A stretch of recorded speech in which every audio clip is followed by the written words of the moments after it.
गौपाष्टमी उत्सव 2079 को यस पावन शुभ अवसरमा आयोजित गौपाष्टमी कार्यक्रममा यहाँहरू सबैलाई हार्दिक स्वागत एवं उत्तरोत्तर प्रगति सुख समृद्धि समुन्नतिको लागि गौमातासँग प्रार्थना गर्दछु। प्रत्येक वर्ष गौपाष्टमी को पावन अवसर का दिन श्री पशुपति गौशाला धर्मशाला प्रांगण में हर्षोल्लासपूर्ण वातावरण में गौमाता को पूजा आराधना गरी गौपाष्टमी पर्व मनाउँदै आइरहेका छौं।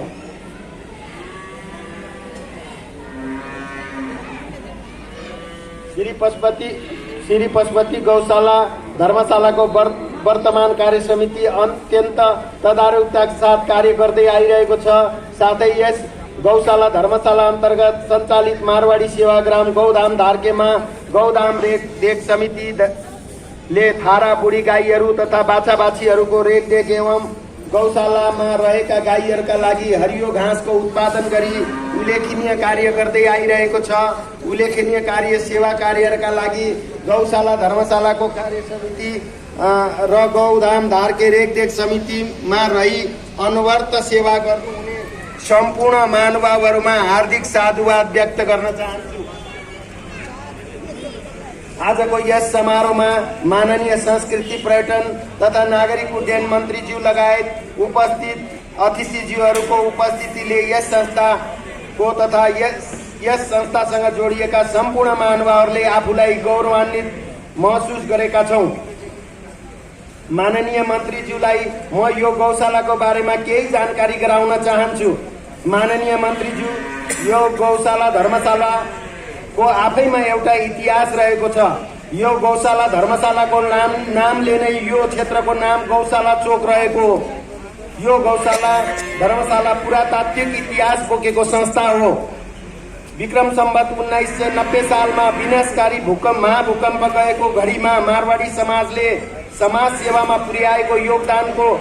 योगदान भूकम्प पीडितहरूलाई घर घरबाट खाना पकाएर टोडी खेलमा ल्याई खाना वितरण तथा लत्ता कपडा र ओढ्ने ओछ्याउने तथा मृत्यु भएकाहरूको दाह संस्कार लगायत विभिन्न सेवामूलक कार्य गरेको तथा त्यस समयमा काठमाडौँमा थारा गाई साँडे इत्यादिको संरक्षण हेरचाह गर्न एवं सेवा कार्यहरू गर्न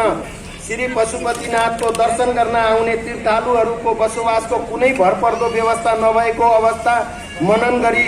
गौशाला धर्मशालाको स्थापना गर्न मारवाडी समाजले ज्ञानेश्वरमा जग्गा खरिद गर्न लागेको कुरा तत्कालीन प्रधानमन्त्री श्री जुद्ध शमशेर जबराले थाहा पाई विक्रम संवत 1997 सालमा आजभन्दा 82 वर्ष अगाडि मारवाडी समाजका रामकुमार मारवाडी लगायतका व्यक्तिहरूलाई बोलाई पशुपति मन्दिर नजिकै गौशाला तथा धर्मशाला बनाई सञ्चालन गर्न तथा विभिन्न सेवा कार्यहरू गर्न वर्तमान गौशाला धर्मशालाको जग्गा मारवाडी समाजले उपलब्ध गराएको हो। सोही बेलादेखि नै मारवाडी समाजका महानुभावहरूले आफ्नो व्यवसायको केही अंश चन्दा स्वरूप प्रदान गरी यस पशुपति गौशाला धर्मशालाको निर्माण गरी गाई गोठ तथा आफ्ना पूर्वजहरूको स्मृतिमा कोठा हल र एवं मन्दिर निर्माण गर्ने कार्य भएको। मारवाडी सेवा समिति नेपालबाट सञ्चालन भइआएको यस श्री पशुपति गौशाला धर्मशाला मोहिरहेको यो जग्गाको तिरो पशुपति अमाल कोट कचहरीलाई तिर्दै आएको र पशुपति अमाल कोट कचहरीबाट नक्सा पास सिफारिस भई काठमाडौँ नगरपालिकाबाट नक्सा पास भए बमोजिम निर्माण भएको हो। मिति 60/12/2 मा मारवाडी सेवा समिति नेपाल र पशुपति क्षेत्र विकास कोषको बीच आपसी सहयोगको सम्झौता भएको थियो।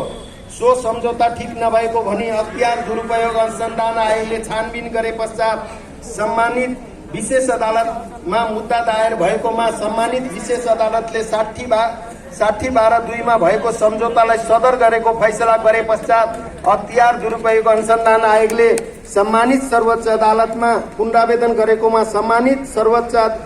सम्मानित विशेष अदालतले गरेको फैसलालाई सम्मानित सर्वोच्च अदालतले सदर गरेको र मारवाडी सेवा समिति नेपालले आफ्नो सम्झौता बमोजिमको बुझाउनु पर्ने सहयोग रकम आर्थिक वर्ष 79-80 सम्मको बुझाइसकेको माननीय मन्त्रीज्यूलाई अवगत गराउँदछु। मारवाडी सेवा समिति नेपालबाट विभिन्न सेवा कार्य भई सञ्चालनमा रहेको यस पशुपति गौशाला धर्मशालाको भाडा बढाइदिनु पर्यो भनी बेला बेला पशुपति विकास कोषबाट कुरा आउँदा यो पशुपति गौशाला धर्मशाला मारवाडी सेवा समिति नेपालले पशुपति क्षेत्र विकास कोषसँग भाडामा लिई सञ्चालन गरेको होइन। हामी यस जग्गाको मोही भएको कुरा बताउँदै आएको र सो कुराको प्रमाण 21 सालको नापी मालपोतको श्रेष्ठता, 44 सालको नापीको फिल्डबुक, मालपोतको श्रेष्ठता, गुठी संस्थानको श्रेष्ठता र पशुपति विकास कोषको मोही लगत नम्बर 837 मा जन्य बमोजिम हालसम्म बाली बापतको रकम आर्थिक वर्ष 79-80 सम्मको तिरो बुझाइसकेका छौं। यति सबै प्रमाण हुँदाहुँदै पनि पशुपति विकास कोषले पटक पटक पत्र पठाउने दिइआएको सहयोग रकमलाई भाडा भन्ने अनि सधैँ भाडा बढाइदिनु पर्यो भन्ने गरेकोमा हामीले हालसम्म भाडा बापत कुनै रकम नदिएको र सम्झौता बमोजिमको सहयोग रकम मात्र दिएको कुरा माननीय मन्त्रीज्यूलाई अवगत गराउन चाहन्छु। पशुपति क्षेत्र विकास कोष जग्गाधनी भएको अन्य कुनै पनि मोहीले हालसम्म सहयोग रकम नबुझाएको सन्दर्भमा 2060 सालमा भएको सम्झौता बमोजिम दिने सहयोग रकम हामीले पशुपति क्षेत्र विकास कोषलाई प्रति वर्ष 51,000 का दरले सहयोग रकम बुझाउँदै आएकोमा पटक विभिन्न बहाना बनाई पत्र पठाउने गरेकोमा अहिले पशुपति क्षेत्र विकास कोषले मिति 79/7/4 को गोरखापत्रमा मापदण्ड विपरीतको संरचना हटाउन सूचना जारी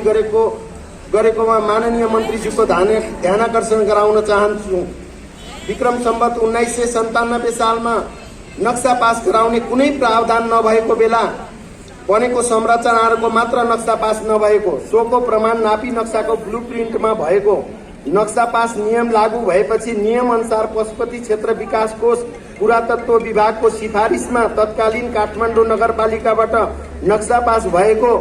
र नक्सा पास बेगर कुनै पनि संरचना निर्माण नगरेको जानकारी गराउँदै माननीय मन्त्रीज्यू अध्यक्ष रहनुभएको पशुपति विकास कोषलाई आवश्यक सहयोगको लागि निर्देशन दिन मारवाडी समाजको तर्फबाट विनम्र अनुरोध गर्दछु। सामाजिक एवं मानवीय सेवाका कार्यमा अग्रणी भूमिका निभाउँदै आएको मारवाडी समाजले राष्ट्रलाई पुर्याएको योगदानको कदर स्वरूप प्राप्त भएको यस धर्मशालाको आय स्रोत पसल बहाल रकममा कानून बमोजिम बहाल कर बुझाइ बाँकी रहेको रकम तथा धर्मशालाको सेवा सहयोग रकम र नपुग भएको रकम मारवाडी समाजबाट सहयोग उठाई गौ सेवा कार्य तथा मानवीय सेवा कार्य गर्दै आइरहेका छौं। मारवाडी सेवा समिति नेपाल, श्री पशुपति गौशाला धर्मशाला लगायत हाम्रो मारवाडी समाजबाट सञ्चालित विभिन्न संघ संस्थाहरूले महाशिवरात्रिको अवसरमा पशुपतिनाथ मन्दिरमा लाइट तथा फूलको सजावटको व्यवस्था गर्दै आइरहेको छ। यससँगै पशुपतिनाथ मन्दिर परिसरको विभिन्न स्थानमा शिविरहरू राखी भोजन, आवास, औषधि, पिउने पानी आदिको प्रबन्ध गर्दै आइरहेको छ। श्रावण महिनाभर पशुपतिनाथमा दैनिक 8 देखि 10,000 सम्मलाई पशुपतिनाथको प्रसादको रूपमा भोजन लगायत सेवा उपलब्ध गराएको समेत जानकारी गराउँदछु। यस गौशाला धर्मशाला र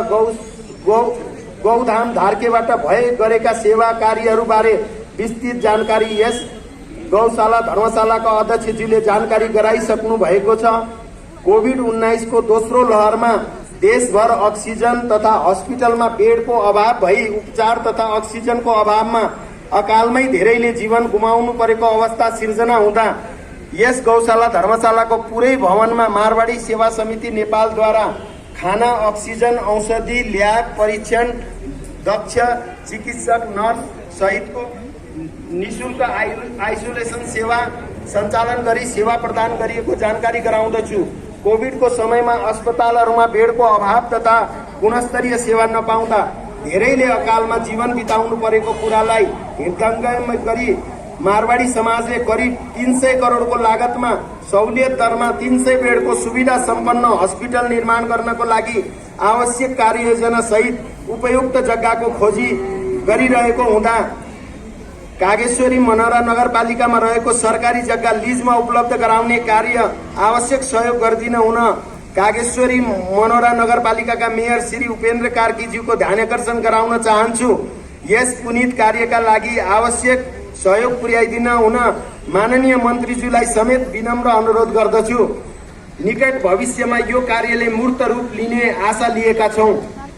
82औं गौपाष्टमी पर्वको अवसरमा आयोजित आजको यस कार्यक्रम सफल बनाउन उपस्थित भइदिनु भएकोमा प्रमुख अतिथिज्यूहरू तथा उपस्थित सम्पूर्ण महानुभावहरूलाई हृदयदेखि नै आभार व्यक्त गर्दै मेरो मन्तव्यलाई यही विराम दिन्छु। जय गौ माता।